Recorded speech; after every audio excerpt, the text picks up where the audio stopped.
(13일) 새벽 신안 가거도에서 장어잡이 어선과 9,000톤급 홍콩 화물선이 충돌하는 사고가 발생했습니다. 이 사고로 한 명이 숨지고 2명이 실종돼 해경이 수사에 나섰습니다. 연일 폭염특보가 이어지면서 온열 질환자가 늘고 있습니다. 신안과 목포, 여수 등에서 8명이 발생했습니다. 전남대병원 교수진이 오는 18일 전면 휴진에 동참할 것으로 보입니다. 교수의 79%가 휴진 동참에 찬성했습니다. 2024 대한민국 글로컬 미래교육 박람회에서 미래교육의 청사진이 제시됐습니다. 실제 교육 현장에서는 어떻게 적용할 수 있을지 가능성을 짚어봤습니다.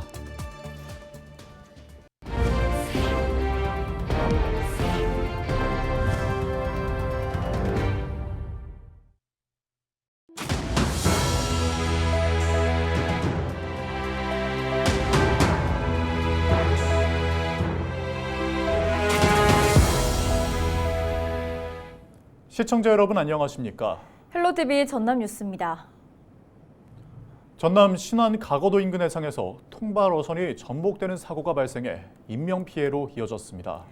해경은 사고 직전 인근 해역을 지나던 해외 상선이 화물선과 충돌한 뒤 현장을 빠져나간 것으로 보고 조사를 이어가고 있습니다. 보도에 장혜원 기자입니다.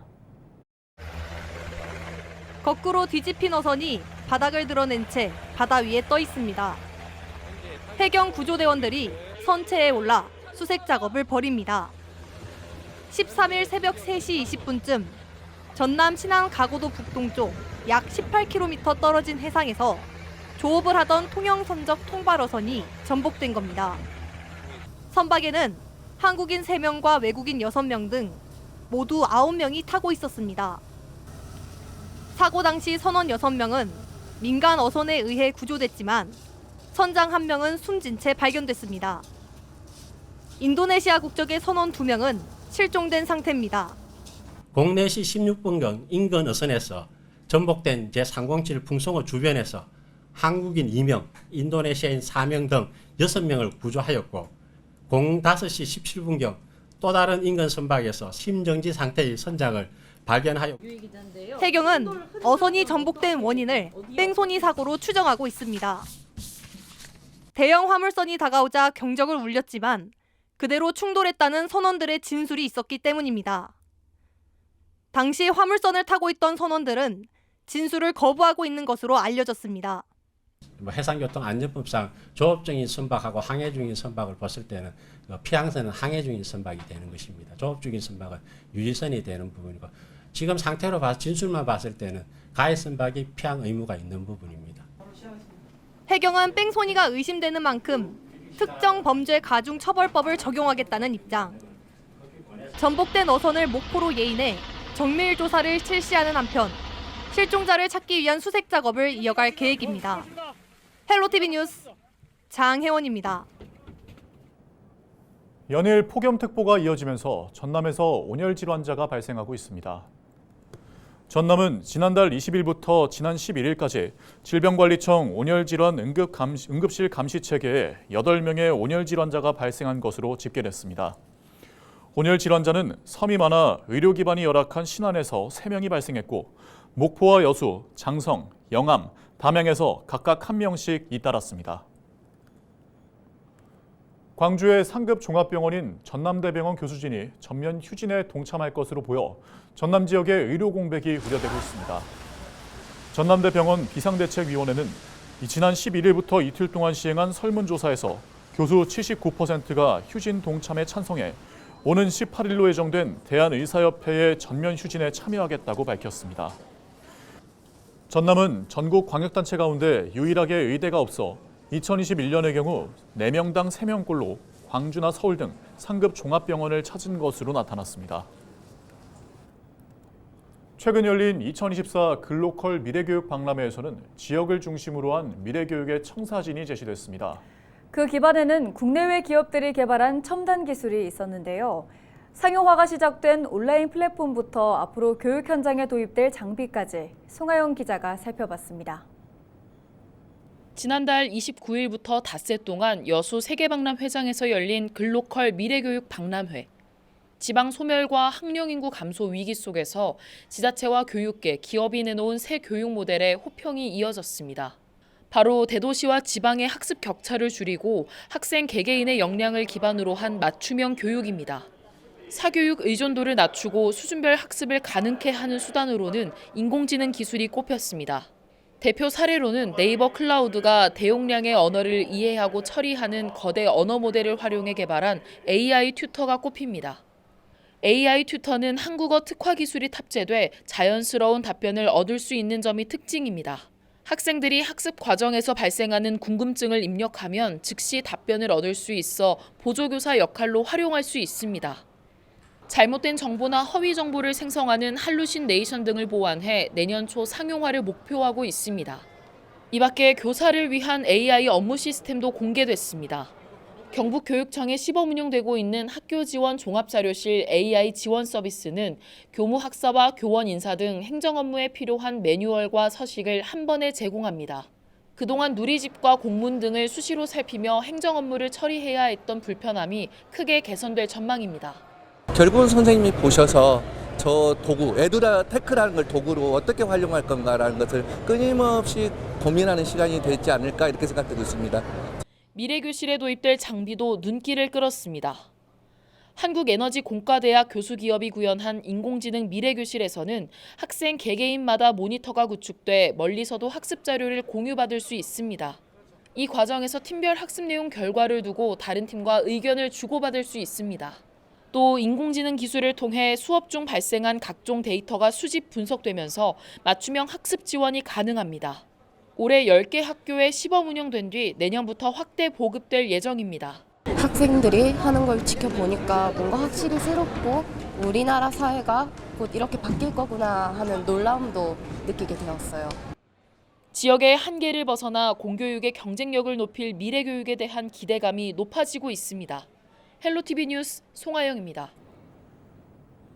세계 각국의 학생과 교육 관계자 40만 명이 다녀간 2024 대한민국 글로컬 미래교육 박람회는 우리에게 많은 질문을 던졌습니다. 미래교육이 어떻게 이루어질지 생생하게 엿볼 수 있었지만 최신의 교육기자재와 맞춤형 AI 수업 모델이 실제 교육 현장에 적용될 수 있을지는 의문을 남겼습니다. 보도에 서경 기자입니다. 2024 대한민국 글로컬 미래교육 박람회 개막식에서 기조 강연자로 나선 마이클 샌델 하버드대 교수. 좋은 대학에 가고 고소득의 직장을 얻는 경제적 측면에서 벗어나 공정과 정의, 협력과 연대의 가치를 가르치는 데 집중해야 한다고 강조했습니다. 시장주의적인 논리로 교육을 하게 되면 불공평하다며 개인보다는 공동체의 성장을 위한 교육이 먼저라고 설명했습니다. 세계적인 로봇 공학자 데니스 홍도 강단에 올랐습니다. 창의력은 무에서 유를 창조하는 게 아니라 관계가 없는 것을 서로 연결시키는 능력이라고 강조했습니다. 그러면서 창의적으로 사고하려면 경험과 기억이 필요하다고 덧붙였습니다. 세계적인 석학들이 입을 모은 미래교육의 핵심 과제는 공동체의 성장과 창의적인 연결. 김대중 전남교육감도 공생애 교육의 중요성을 강조해 왔습니다. 시대적 과제인 지속 가능성에 대한 답을 찾기 위해 지역 중심 공생애 글로컬 교육을 펼치고자 하는 겁니다. 전남의 경우에도 학생 한 명만 있는 외딴 섬까지 교사를 보내 교육할 기회를 주고 있습니다. 어려운 여건에서도 교육을 통하여 함께 살아가자는 노력이 제가 말씀드리는 공생의 원천이었다고 생각을 합니다. 교육 관계자들은 현재 전남 지역의 교실에 미래교육 모델을 적용하려면 적지 않은 진통이 잇따를 것으로 예상했습니다. 학생의 수준별 AI 교육이 이루어지려면 그만큼 교사가 교육 기자재를 능숙하게 다룰 수 있어야 하고 아이들 역시 AI 교육에 대한 깊은 이해가 바탕이 돼야 혼란을 막을 수 있기 때문입니다. 기자재 구입과 교사 연수 비용도 적지 않은 예산이 필요할 것으로 전망됩니다. 전 세계에서 매우 빠른 속도로 우리나라에서 AI 기술을 적용하고 있는 중에 있습니다. 단계적으로 여러 가지 난관이 있겠지만 단계적으로 점차 해결해 갈 수 있을 것이라고 생각을 합니다. 오는 2030년까지 미래 교육 모델을 일선 학교에 적용시키겠다 밝힌 전남교육청. 교육의 새 패러다임을 제시했다는 평가를 넘어 실제 교육 현장 안에 이질감 없이 녹여낼 수 있을지 교육 관계자들의 기대와 우려가 교차하고 있습니다. 헬로티비 뉴스 서경입니다.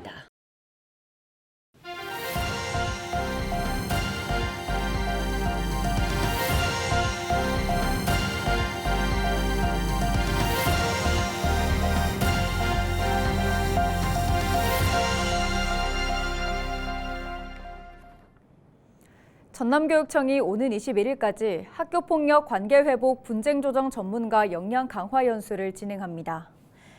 회복적 정의에 입각한 사안 처리를 주제로 이어지는 이번 연수에서는 전남 서부권 심의위원회 분쟁조정위원과 학교폭력 업무 담당자 등 40여 명이 참여해 공동체를 회복하기 위한 기본 이해와 학교폭력 갈등 상황 해결 방안에 대해 학습할 예정입니다.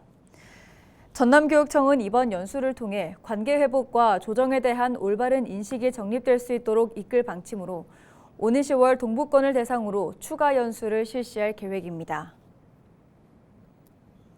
전라남도가 여름철 재난 상황에 대비하기 위해 대응 체계를 점검했습니다. 전남도는 13일 재난종합상황실에서 회의를 열고 여름철 기상 전망과 각 부처별 대책을 살펴본 뒤 집중호우나 태풍 등 주로 여름철에 집중되는 재난 상황에 철저히 대비할 것을 당부했습니다. 한편 전남은 6월과 8월 사이 평년보다 기온이 높고 강수량도 비슷하거나 많을 것으로 예보됐습니다. 전라남도가 해상풍력 분야에서 전문 인력을 양성하기 위한 방안을 논의했습니다. 전남도는 지난 12일 회의를 열고 해상풍력 분야 관련 기업과 지역 대학, 선박 관련 기관이 참석한 가운데 해상풍력 발전단지 조성에 필요한 인력 양성 방안에 대해 전반적인 내용을 협의했습니다. 전남도는 앞으로 30기가와트 규모의 대규모 해상풍력 사업을 추진해 양질의 일자리를 창출하겠다고 밝혔습니다. 전남 해남에서 근대 5종 국제대회가 열립니다. 이번 대회는 13일부터 18일까지 해남 우슬체육관 일대에서 진행되며 우리나라를 비롯해 네팔과 인도네시아, 태국과 일본, 몽골 등 10개 국가에서 600여 명의 선수단이 참여해 열띤 경쟁을 펼칩니다. 근대 5종 경기는 펜싱과 수영, 육상, 사격, 장애물 등 5대 종목을 겨루는 대회입니다. 목포대학교와 목포시가 유시민 작가에 이어 김규현 피아니스트를 초청해 인문학 콘서트를 개최합니다. 인문학 콘서트는 오늘 27일 저녁 6시 목포 시민문화체육센터에서 진행되고 한여름밤의 피아노 이야기를 주제로 피아노 연주와 공연, 대담이 진행될 예정입니다. 목포 시민이면 누구나 관람할 수 있고 목포대 공식 누리집에서 사전 신청하거나 현장에서 선착순으로 입장도 가능합니다. 지난 7일 여수 국가산단의 한 공장에서 유해물질이 유출된 사고와 관련해 노동계와 시민사회단체가 행정의 부실함이 가져온 인재라고 주장했습니다.